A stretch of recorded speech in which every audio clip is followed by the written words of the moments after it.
In this lesson, we want to review the steps in the second stage of protein synthesis, translation elongation.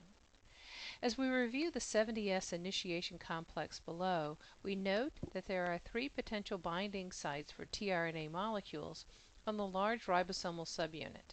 The P site was referred to briefly in our previous lesson. This is the site to which the tRNA is bound that carries the growing peptide chain, so it is referred to as the peptidyl site. To the right of this site is the aminoacyl or A site. This is where the incoming aminoacyl tRNA will bind in order to incorporate the next amino acid into the chain. To the left of the P site lies the E or exit site.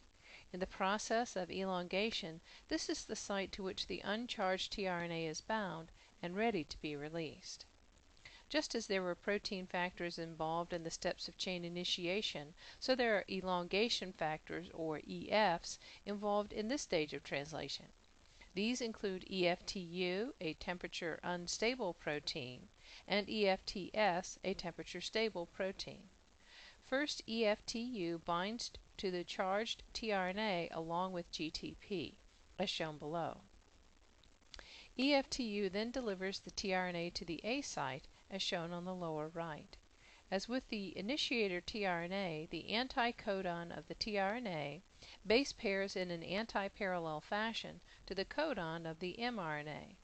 Hydrolysis of GTP results in dissociation of the EFTU-GDP complex, and the aminoacyl tRNA remains bound at the A site. The role of EFTS is to regenerate EFTU in its GTP-bound form. Now that both aminoacyl tRNA molecules are in place, peptide bond formation can occur, called transpeptidation.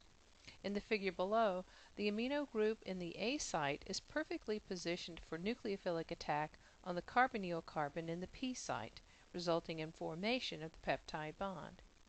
It is thought that a residue in the rRNA of the ribosome facilitates this process.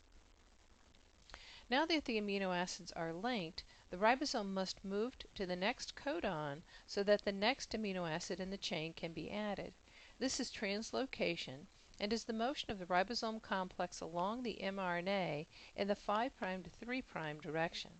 This must occur in order to position the next codon at the A site. The factor that accomplishes this is EFG, and GTP is hydrolyzed in the process, as illustrated in the figure. Translocation positions the uncharged tRNA in the E site and the tRNA carrying the peptide chain in the P site.